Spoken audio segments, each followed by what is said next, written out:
they've had some quite shocking outcomes in certain scenario views. So, for example, if you were analysing the data of all the cars that you may know where they are, because that's part of what was put in as a safety feature, and then from that you can then track it against the owners and the people, you suddenly get a very clear view of exactly who's going where and when in whatever vehicle.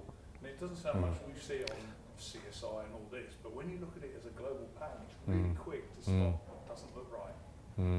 And indeed, even if the data is anonymised, quite often people looking at peer group data can spot who's who anyway.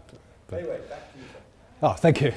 No, that's fine. That's fine. So moving on. So I was trying to at least make it obvious to people, if it wasn't beforehand, that data monetization is not just about selling data, anonymising it and then selling it on.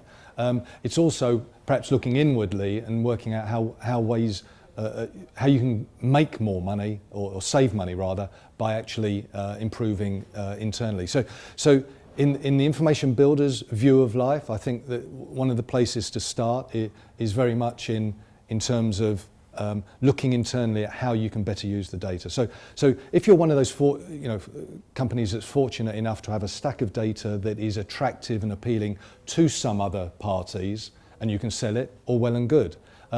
That's not always the case, though. It's more a question of data monetization being a way of saving money by doing more with it internally within your own organisation.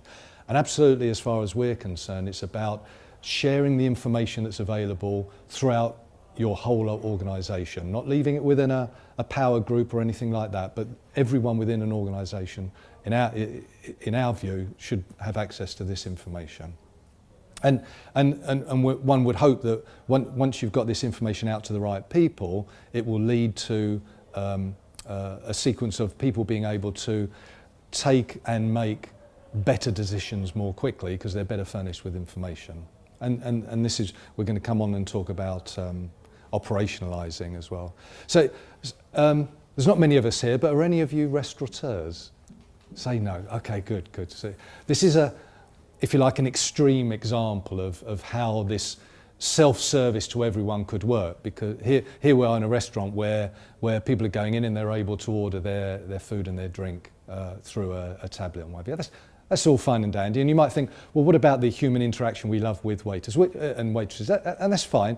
However, imagine what this application is able to give you, because someone's deciding what food they want, they're looking at the wine list now, they're doing some research on the wine, and they're finding out a lot more quickly than they ever could from the individual who happens to be serving the table at the time.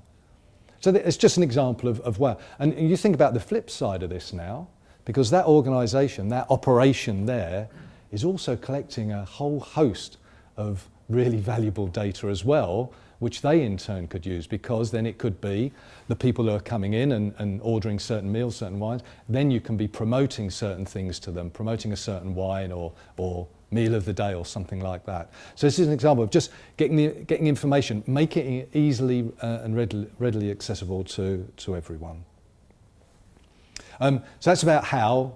Now we're talking about where, and I think that if you're really going to get results from data monetization, the BI and analytics, which you're probably handling pretty well right now anyway with the BI tools that are available, or even Excel through Microsoft tools and stuff like that.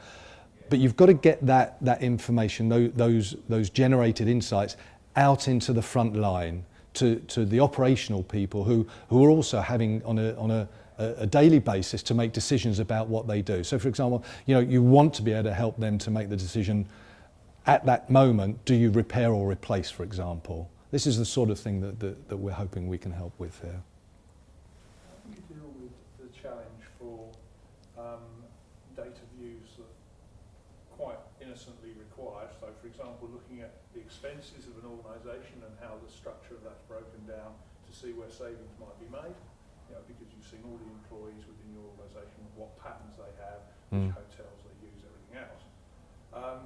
That can also throw up perhaps people who are less than optimal with their expenses and other things. So you might wish to tailor the views against certain individuals rather than push that out to the business, where it would be potentially security reviewed or reviewed for Yeah, yeah. certain managerial perspective to ensure that it wasn't unfavourable. Yeah, yeah. Not necessarily anonymising it. No, because it's internal, but you yeah. may wish to split it by departments and other things. Yeah. How do you deal with that? Well, or is that a business by business decision? well, when we talk, if you like, generically about providing information to everyone around the business, we're talking about providing everyone around the business with the information that they need in order to carry out their job more effectively. Now, in that instance, Who defines that? Because that's obviously tailoring that. yes, there's got to be some measure of control and management over that, of course, and I think that's got to come within the team, the organisation structure itself. And what will happen is that they may say that these people at the operational end of things need this amount of information, and over a period of time they find that's not quite enough. They're getting demands for some other stuff that could actually help them do something more and do it better. And you can change it. You can adopt and adapt accordingly, I think. So it's just like being involved in a number of instances where reporting has been suboptimal in that sense, where they've been able to drill into BI reports and other things, because you can customise them if you're allowed to, and they've had, shall we say, unfortunate outcomes. Yeah, absolutely. I mean, there has to be very robust security around this, so that even if someone can get from departmental level down to an individual level or whatever, you might only be able to see yourself as an individual in a team. You need to be able to protect that, which we can do. You have to get down to that granular level by doing that. So if you're doing it, there's a bit of work to be done, of course, to create those walls, those barriers to that. But it's a necessity, because as you say, you can't just let people. Yeah, you can't let people, just have a little look around just out of interest on what other people are doing if that's not part of their role. Policies to control that as part of the Not really, but we deploy our systems in conjunction with teams as a sort of partnership. So we would tease out of people what they think they want, and then pose some of those questions that maybe they haven't asked themselves, such as you're suggesting there, and say, have you thought about what might happen if you do that though? Oh yeah, I hadn't thought about that. Right, well this is what you need to do. So it's very much a sort of collaboration in that regard.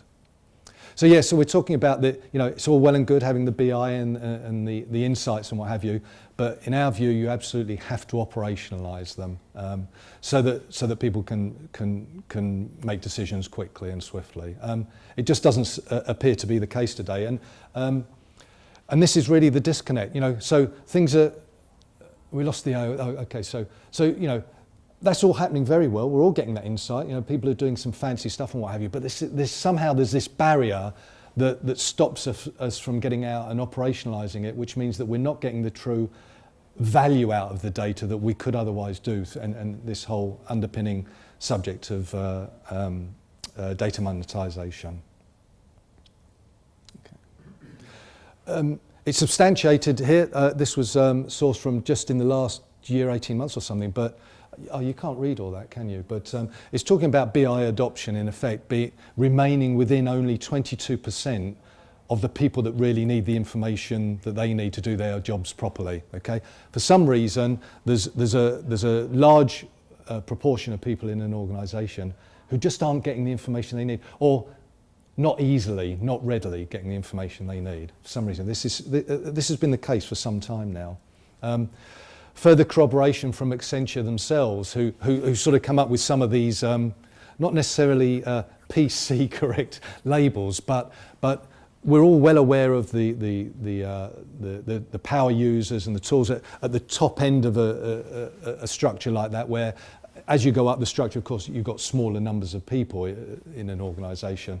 And what happens, if we're going to corroborate here, is that it's that piece below the line where these people here are continuing to be underserved by the systems within the organisation.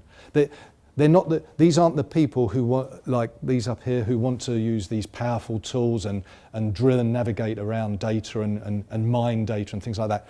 All they want to do is get answers to the questions they've got. They just want quick answers back. They don't want to be searching and doing anything fancy or anything, but still they're not quite getting what they need. But our view now is that these people